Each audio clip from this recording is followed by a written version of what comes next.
Est-ce qu'on peut dire qu'on envoyait les plus beaux enfants à l'étranger? Je pense qu'on le faisait en pensant que cet enfant-là, qui vivrait dans un milieu où le niveau d'éducation était plus élevé. Il y avait tellement de bébés ici, là. Nous en avions 318 un jour d'avril 1954. Et nous nous servions des baignoires pour faire leur lit. Une fois, je me souviens, c'était le décompte à tous les jours. On était monté jusqu'à 800. Je voulais ignorer. Tu sais, à 14 ans, tu es encore un enfant. Alors, je réalisais peut-être pas ce que c'était être enceinte. J'étais même pas au courant que j'étais enceinte de jumeaux jusqu'au jour de la naissance de mes jumeaux. Je suis partie de l'hôpital, puis je les ai jamais revus. Bonsoir, ici Alain Gravel. Bienvenue en Jeu. Cette semaine, quand un Québécois adopté par une famille française retrouve son frère jumeau élevé aux États-Unis, 33 ans après leur naissance. Un moment d'une rare intensité.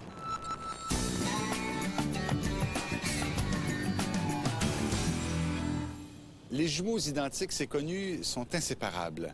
En plus d'être élevés ensemble, ils partagent le même code génétique. Mais qu'arrive-t-il lorsqu'ils sont séparés à la naissance? L'histoire qu'on vous propose cette semaine est celle d'un couple de jumeaux québécois adoptés il y a 33 ans par des familles étrangères et élevés dans 2 pays différents. Nous en avions parlé il y a 2 ans lors d'un reportage sur l'adoption de bébés québécois à l'étranger. Leur mère biologique avait retracé un des 2 jumeaux, mais était sans nouvelles de l'autre. Or, elle vient de le retrouver. Mes collègues José Dupuis et Kathleen Royer ont assisté il y a quelques mois aux retrouvailles. Et c'est, vous allez le voir, une histoire digne des plus grands scénarios d'Hollywood. Je voulais ignorer. Tu sais, à 14 ans, tu es encore un enfant. Alors, je réalisais peut-être pas ce que c'était être enceinte. J'étais même pas au courant que j'étais enceinte de jumeaux jusqu'au jour de la naissance de mes jumeaux. Mario, le premier qui est né, pesait 3 livres et 14. Et puis Jean-Marc, qui est né dans l'ambulance, pesait 2 livres et 8. Alors, c'est très, très petit. Je suis partie de l'hôpital, puis je les ai jamais revus. À la même époque, de l'autre côté de l'Atlantique, un jeune couple cherchait désespérément à adopter un enfant. En France, l'adoption était plus difficile. Vive le Québec libre! C'est à ce moment-là que l'adoption a démarré pour la France. C'est vraiment le général de Gaulle qui est au départ. Alors, pas seulement pour l'adoption, bien évidemment, mais il y a eu ce rapprochement entre la France et le Québec. Ce rapprochement a permis à nos cousins français d'adopter plus de 500 enfants à Montréal. Les dernières adoptions ont eu lieu en 1972, l'année où les crèches ont fermé leurs portes. À Montréal, ils ont plein d'enfants adoptés et ils cherchent des couples jeunes. Alors, 25 ans, enfin, c'est vos âges, c'est parfait. Donc, vous aurez un bébé dans 1 an. Nous, on trouvait ça très court.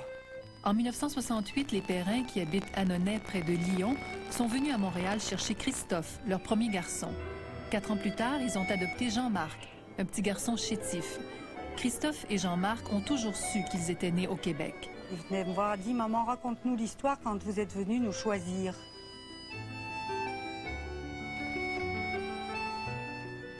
On peut dire qu'on les a désirés, qu'on s'est battu pour les avoir. Vous êtes allé loin aussi.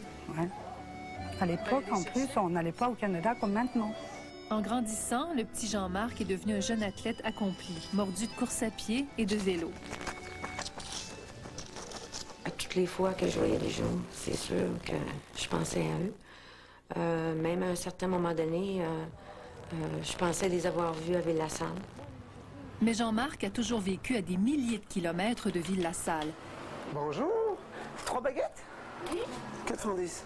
Il demeure toujours à Annonay, en Ardèche. Il est infirmier, marié et père de 2 enfants. Mon frère a eu des jumeaux.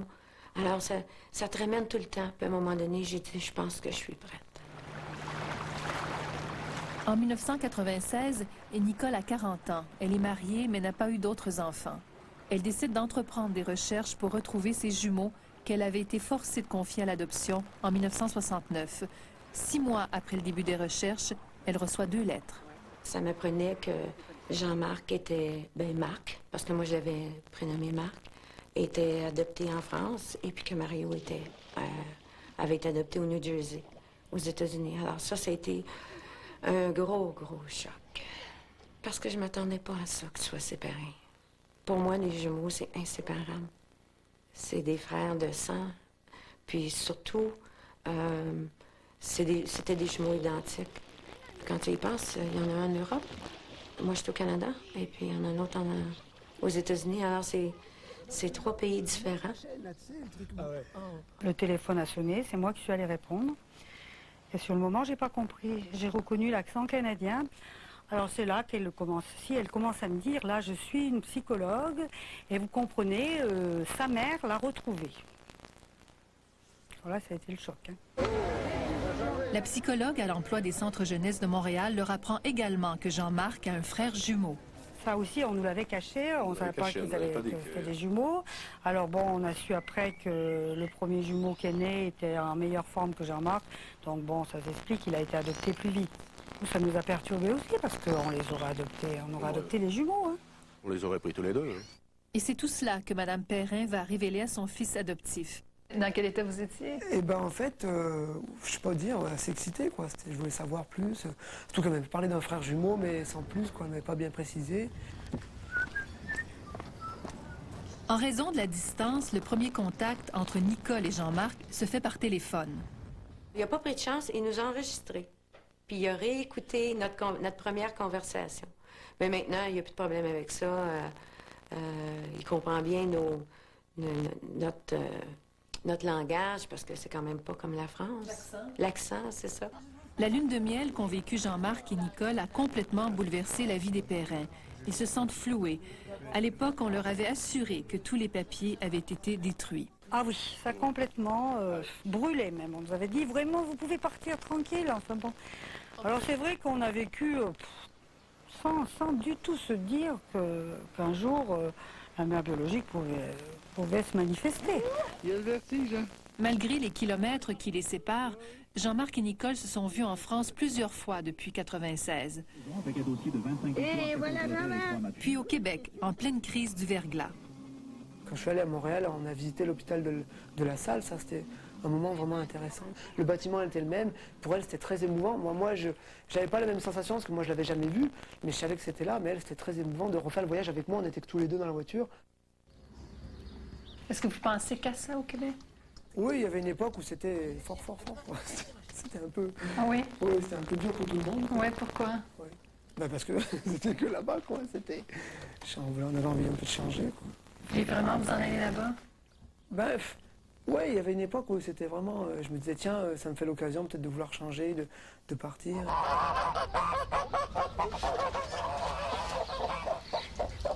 Plus le temps passait, plus Jean-Marc était monopolisé par Nicole. Et ils étaient tous les deux tout le temps ensemble. Et nous, on n'existait pratiquement plus. 1, 2, 3. Ce qui était dur aussi à supporter pour nous, c'était les problèmes financiers que tout ça entraînait aussi. Ça, avec la distance, les communications téléphoniques, tout ça, j'ai vu arriver des notes de téléphone qui étaient astronomiques aussi. Donc, nous, il fallait aussi qu'on vive de notre côté. Je sentais aussi qu'il voulait partir au Canada. Ça aussi, ça allait entraîner des frais. Moi, tout ça, ça me faisait peur. À un moment donné, je pense qu'elle s'est sentie mise de côté. Puis je la comprends. Parce que moi aussi, j'étais un peu comme ça, mais c'était comme 27 années qu'on avait à reprendre. Comme. Là, on s'est un peu tranquillisé. Moi, j'étais allée, lui est venu ici. Alors, puis là, on y retourne. Alors, c'est comme... Là, ça s'est apaisé. Puis je pense que là, ça va mieux. Et la possibilité de la rencontrer, est-ce que ça vous y pense? Non, moi je suis contre. Pourquoi? Parce que ça démolit, ça nous démolit. Moi, je pense que je pourrais cette année. Oui. Mais mon mari ne veut pas. C'était le document de la crèche d'Ouville? Oui. Et on a vraiment, là, rayé le mot jumeau. Le mot jumeau, ce qui est bizarre. Les recherches pour retrouver le jumeau américain sont plus ardues. On sait qu'il a été adopté au New Jersey, mais on n'arrive pas à le retracer. Alors, voici l'annonce que j'ai mise dans le site américain. Nicole essaie de son côté en utilisant le réseau Internet. Comme ses jumeaux sont identiques, elle a fait paraître sur le site une photo de Jean-Marc. Jean-Guy, peux-tu venir ouvrir les photos, s'il vous plaît? Peut-être que quelqu'un va reconnaître, dire « Hey, il ressemble à tel gars. » On ne sait jamais, le monde est petit dans le fond. Au début, ça m'a beaucoup excité. Je me suis mis à prendre des cours d'anglais. Je me suis dit, c'est bon, on va le retrouver. Et puis après, de fil en aiguille, j'ai vu que ça avançait pas. Et puis maintenant, vraiment, c'est bien plus calme. Je pense qu'il n'y a pas une journée que je vis que je pense pas à Mario.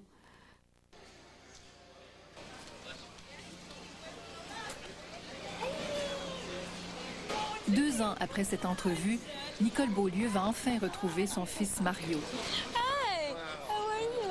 Les centres jeunesse de Montréal l'ont joint non pas au New Jersey, mais en Floride. Il s'appelle Robert Horning, il est magicien professionnel. Nicole et Robert se sont donc rencontrés pour la première fois le 19 avril dernier. On a passé une superbe semaine. Sa famille est fantastique. C'était comme son amie Cathy, sa mère Jill. On était comme... Tout le monde était si heureux. C'était une belle histoire. Avec les parents adoptifs aussi, ça s'est bien passé. Super. He's delayed 10 minutes. 10 minutes? Yeah. 1:17. Il ne restait plus maintenant qu'à réunir Jean-Marc et Robert. Et c'est le 13 août dernier, à l'aéroport Mirabel, qu'allaient avoir lieu ces retrouvailles que l'on n'espérait plus. Robert et sa famille sont arrivés la veille. Tous attendent Jean-Marc avec fébrilité. Qu'est-ce qui vous fait le plus plaisir? Les deux enfants sont ensemble. Enfin, il peut se toucher. I don't know. I just want to hug him. I don't know. I haven't thought of like a speech or something to say when we first see him. Just hug him, you know, and just there's my brother. You know, there's my twin. Well, it's like a dream. If you think about it, it's like a dream. La mère adoptive de Robert a toujours su que son fils avait un frère jumeau. Elle aurait voulu l'adopter, mais on lui avait dit à l'époque qu'il était trop malade. After trying a few times to get any information, we couldn't, so we figured maybe the child had passed away, so we better not go any further. L'avion de Jean-Marc vient d'atterrir. L'émotion est à son comble. Oh, my hands are so cold.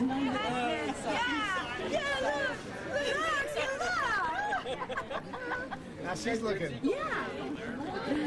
Yeah, he looks like him. You looking like the Oh, yeah.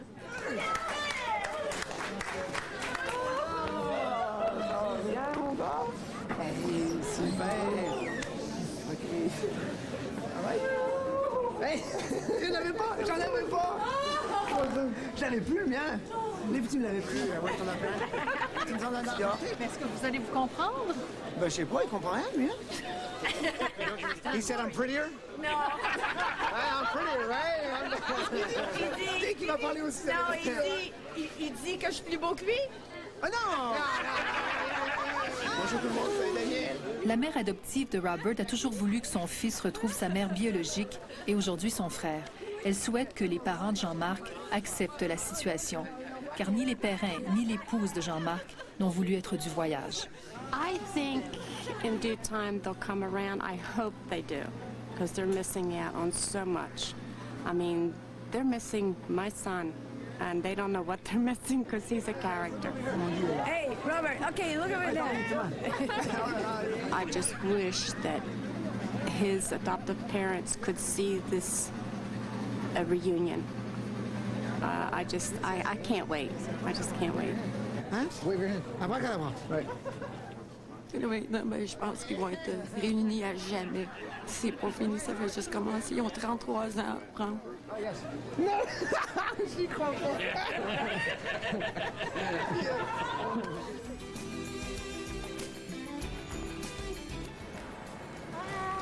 Mais il y a 6 ans, la vie lui a fait le plus beau des cadeaux. Elle a retrouvé sa petite Sylvie.